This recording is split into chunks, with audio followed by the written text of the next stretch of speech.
Congress party के लोगों को इसलिए निमंत्रण भी नहीं मिलना चाहिए, मेरी अपनी व्यक्तिगत राय ये थी, क्योंकि सोनिया जी, राहुल जी, प्रियंका जी, खड़गे जी तो अभी नए नए हैं, छोड़ो ये पुराने थे लोग, कभी फैजाबाद तक गए, रामलला के दर्शन नहीं किए, ₹1.25 के बतासा नहीं चढ़ाए, कभी नहीं चढ़ाए। किस मुंह से आप मांग रहे हैं निमंत्रण? और आप कह रहे राष्ट्रपति को बुलाया जाना चाहिए था, कांग्रेस को इतिहास में झांकना चाहिए। आपके पूर्व थे पंडित जी, नेहरू, जवाहरलाल नेहरू, मुफ्ती साहब को याद होगा, रावत साहब को याद होगा। जब भारत का राष्ट्रपति सोमनाथ गया था तो पंडित जी ने लक्ष्मण रेखा खींची थी कि नहीं खींची थी? तू में हुई थी कि नहीं हुई थी? चिट्ठी में दर्ज है विरोध नेहरू का। लेकिन वो तो धन्य है राजेंद्र बाबू जिन्होंने कहा हम इस बात को नहीं मानते। जवाहरलाल जी तो बांस पर उछल रहे थे कि नहीं जाना चाहिए राष्ट्रपति को, ये पूजा पाठ में नहीं पढ़ना चाहिए। अच्छा जी, आज कांग्रेस कह रही है कि राष्ट्रपति को बुलाओ। आज राष्ट्रपति को नहीं बुला, गजब कर रहे हो महाराज। तब राष्ट्रपति जा रहा था तो जवाहरलाल जी को तो कष्ट था, अब कह रहे हो राष्ट्रपति बुलाओ। इसीलिए जनता को भरोसा नहीं रहा मित्र, बुरा ना मानना। आपने गड़बड़ इतना कर रखा है, इतना रायता बिखरा दिया है ऐसे मुद्दों पर कि उसको समेटना मुश्किल हो गया भाई। हर पढ़ा लिखा आदमी पूछेगा भाई जवाहरलाल ने क्यों आलोचना की, खुद नहीं जा रहे थे, राजेंद्र बाबू को जाने में क्यों रोक रहे थे? सोमनाथ कोई गाजा पट्टी थी कि वहां नहीं जाना चाहिए? क्यों नहीं जाना चाहिए था सोमनाथ में?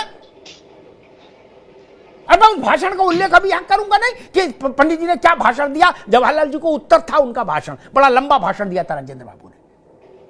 ये सो कॉल्ड सेकुलरिज्म था जवाहरलाल जी के दिमाग में, उसका उत्तर उन्होंने वहां दिया था। सारे जाले साफ कर दिए थे राजेंद्र प्रसाद ने। इसलिए कांग्रेस को कम से कम यह हक नहीं। और कांग्रेस सब बड़ी भाई है, INDIA में बड़ी है ना, बहन मानो भाई मानो कुछ मानो। उसने पूछा डीएमके से कि आप फिर वही गलती कर रहे हो जो हम सुप्रीम कोर्ट में करके आए मनमोहन सिंह के समय में कि राम फिक्शनल है। राम फिक्शनल भी है, राम पैदा नहीं हुए। अब बोले न्योता दो हमको।